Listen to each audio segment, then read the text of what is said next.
Hello and welcome to our first episode of Golden Eagle Outlook for the 2016-2017 school year. I'm Anna Olson. And I'm Amanda Wardwell. There are a lot of things that go on at Seneca that help make our environment so unique and conducive to learning. We often refer to the feeling around here as that of a family. This year we have a new addition to the family. Outlook reporter Michael Pauling sat down with our new English teacher, Miss Pringle, and enjoyed a very candid conversation.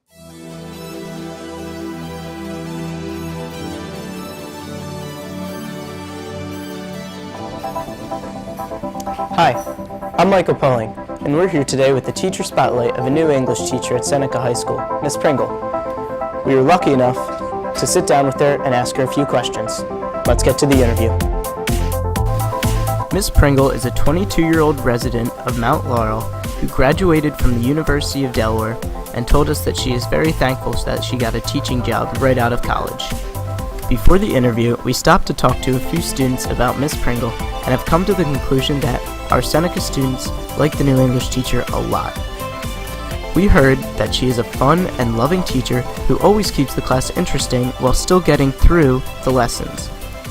We have heard that she is friendly with all of the students and makes the class easier for students to have a good time during school. Hi, I'm Miss Pringle. I'm an English teacher at Seneca High School. So what was school like for you as a child? So school was pretty simple and pretty normal. It was pretty average. I've been in New Jersey my whole life, so I grew up in Mount Laurel. So I went to Parkway Elementary School, Hartford, Harrington, and then I went to Lenape High School. So pretty normal, average Joe kid. So at what age did you want to become a teacher? So I don't know the specific age, but I'll just say high school, around high school.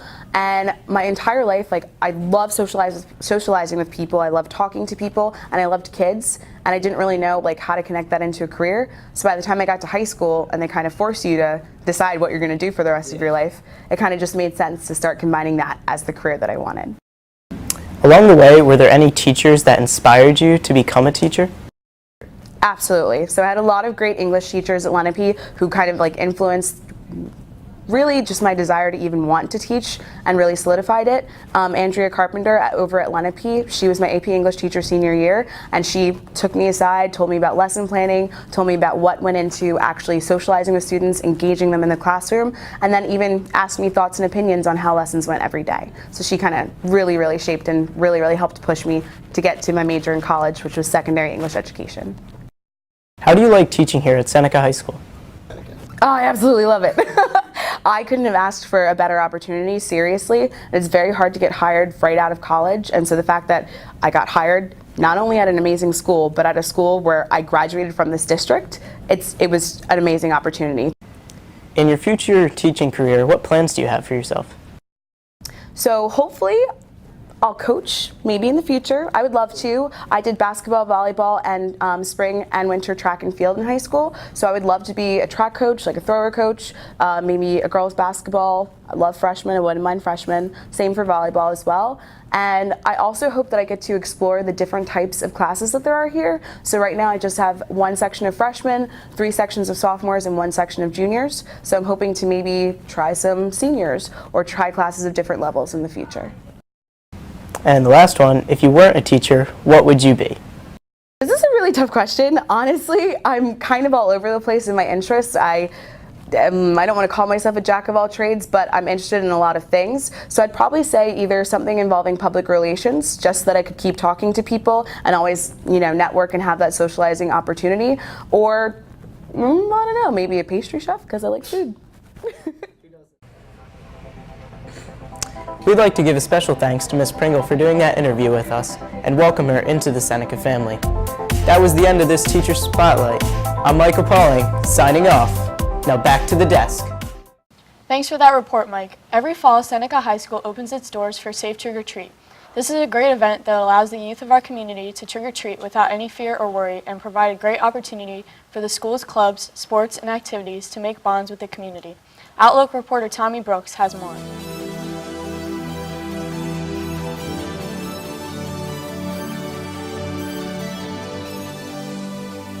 Hi, I'm Tommy Brooks from Golden Eagle Television. Thank you for tuning in to our news packed on Safe Trick or Treat.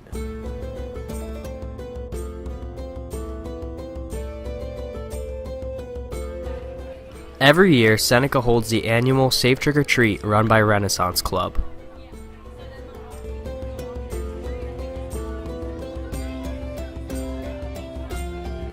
Safe Trick or Treat is a fun event where children from different towns come to Seneca to trick or treat in a safe, comfortable environment.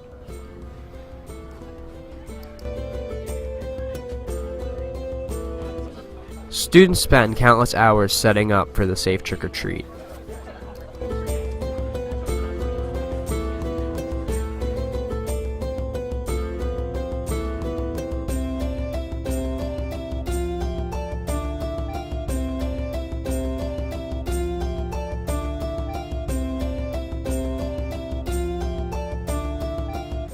Various clubs at Seneca dress up as certain themes to hand out candy to the kids. Student Council's theme was Lion King.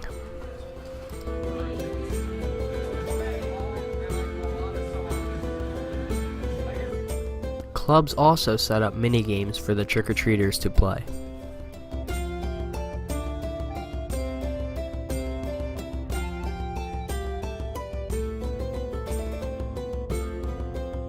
Some of the activities the kids participate in are tic-tac-toe, pin-a-tail on the donkey, bowling, and hook throwing.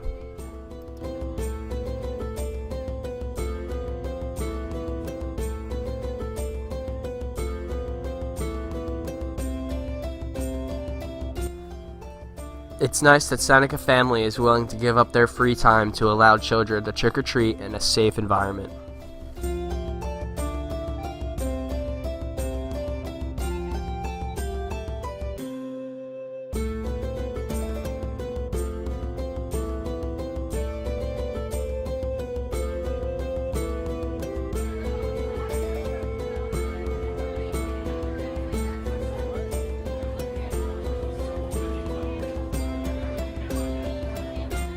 This is Student Government's pirate-themed walkthrough.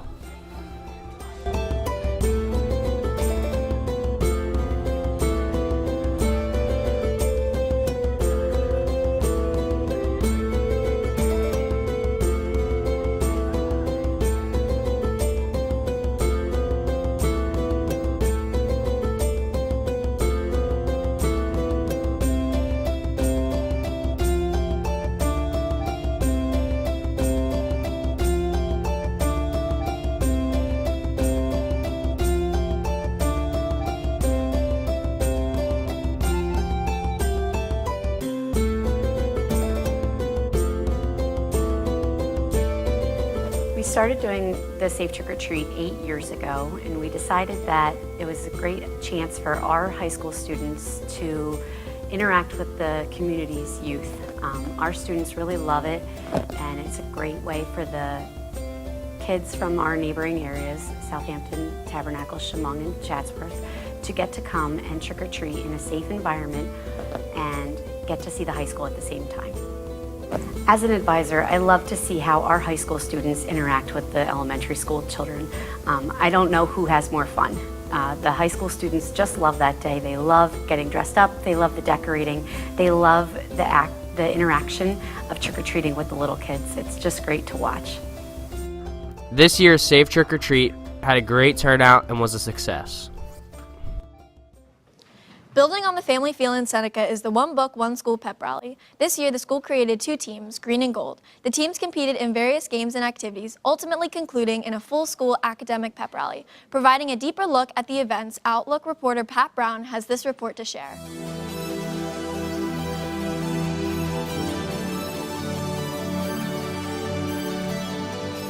I'm Pat Brown 01 from GETV. This is the story about how the green team won the green and gold games.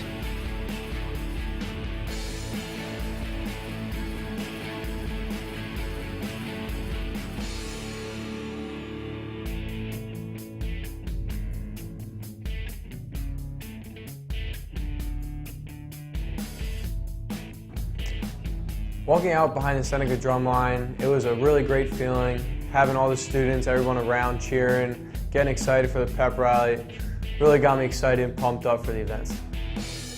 Being the green team captain was a big responsibility and something that you shouldn't take lightly, but I had a lot of fun doing it. It was fun interacting with a bunch of different people in a bunch of different grades and competing against my fellow classmates. I was extremely confident in the green team going into the events. I mean, The gold team, they may have had a lot of hype going in, but I knew the green team, we have experience, we're seniors. Sophomores stepped up when needed to, and we just came out and dominated. We did what we had to do. I'm definitely going to miss the family atmosphere here. Everyone is so friendly and kind to one another. You know everyone so well, from the students, teachers, faculty. Everyone is very close. I'm definitely going to miss that.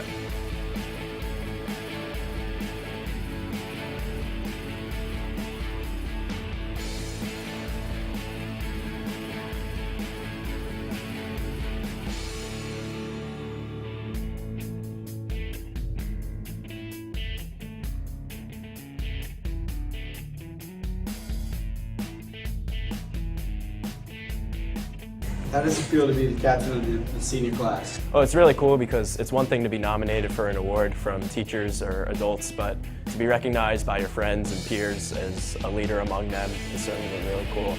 Well, I was very happy that we were able to pull out the W after a very questionable call from the ref, and I'm glad the green team could get the win.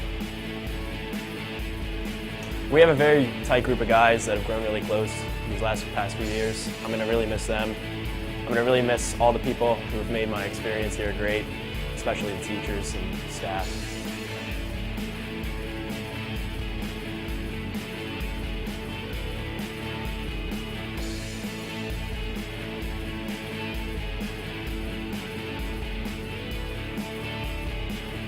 Not only do students compete in these fun games, but also teachers and staff show their school pride and spirit by playing in a game of roller soccer for either a green or gold point.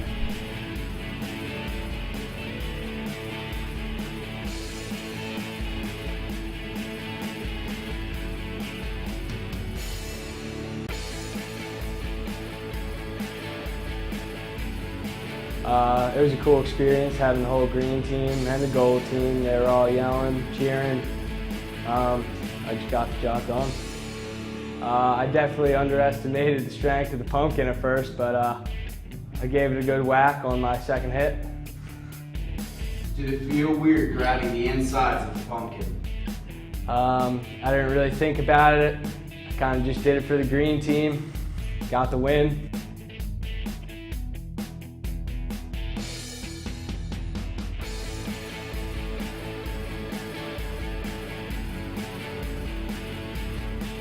Playing bubble soccer was something I'm probably never going to be able to do again. I enjoyed every minute of it. I wish I could be in the bubble for longer. Yeah, it was awesome being able to hit people without any risk of injury.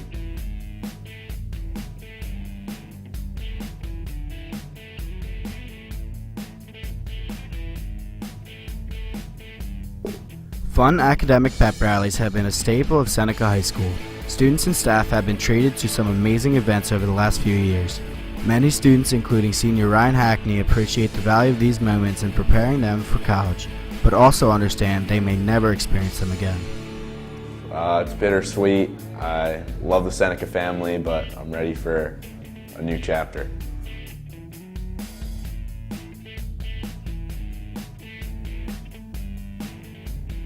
I'm Pat Brown, signing off for Golden Eagle Outlook. 2016 provided millions of Americans with the chance to participate in a great civil service, the act of voting. The Seneca History Department, along with the media specialist Ms. Romanecki, provided our students with the same chance in a school-wide mock election. Providing more detail on Seneca's fourth mock presidential election, here's Outlook reporter Marcus Aristone.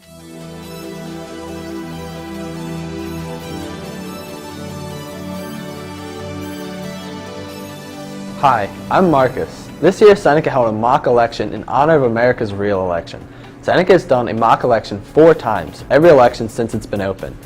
Teachers, Ms. Romanecki and Mr. Sherlock, ran it and got real voting booths. Students came down during their history and English classes to vote, signed in, then voted, and then got an I voted sticker, just like real voting. The students even had to register to vote prior to voting day. The winner of the mock election was Donald Trump with 55% of the votes. We spoke to Mr. Sherlock, who is running it this year, to talk to him. The mock election started actually with Ms. O'Neill, one of our history teachers here, back in 2004. And we've done an election every 4 years since. And that's really kind of how it started, was that something that we cover in US 1. We talk and teach a lot about the Constitution and electoral process for electing the president, and it just so happened that that year was an election year, and so we kind of took it and ran with it, and we've been doing it ever since for every presidential election we've had. This is my first year doing the mock election. You know, I started planning out for it around July. I was able to get the voting booths, and you know, from there I kind of coordinated with Ms. R and the Media Center, and with Ms. McMichael, one of our stats teachers here. And you know, we've been actually doing the election for a number of years now, but this for me is my first time doing it. It was a really great experience for me. You know, being a history teacher for 14 years now, we talk about the elections and the process for doing so and how important it is. So now to really kind of be able to coordinate that activity for me was, like I said, extremely enjoyable. Doing a mock election is important for a couple of reasons. One, this is one of the first times that many students are going to be able to see the inside of a voting booth and at the same time feel comfortable with that. And hopefully from that point in time, because they are real voting booths, we're able to go and work through the Burlington County Elections Board to be able to get a hold of these voting booths. It just gives them an opportunity to see what it's really like to get in there and vote, and hopefully when they turn 18, they exercise that right. It's unbelievably important. I just feel like the earlier or the younger the better when it comes to learning about voting, whether it be through you know, local elections or whether it be state elections or in this situation an election for the president. I think it's important that they understand that you know, how it's done, the process, they feel comfortable with the process, and it's a right that not everybody in the world has, and we're lucky enough to have that. So we like to really stress for kids to get out when they turn 18 to get out and vote, and continue to do so throughout their life. And I just think it's one of the, like I said, one of the more important rights that we have here in the United States. After speaking with Mr. Sherlock about the election, we asked some kids for their perspective. I think doing a mock election is important because I feel like you have to get a good gist of what the school population wants, and I think it gives you a good outlook on where our students want the U.S. to go and what our opinions are. I think that doing a mock election is really important, yeah, because it really gives a ton of high school students kind of the chance to express their opinion, and it really shows what our future of our country is going to be like. I'm super happy that we did it. I was glad to be a part. It's kind of a little bit of history in the making. Yeah, I think doing the mock election was a good idea. It allowed students who aren't allowed to vote.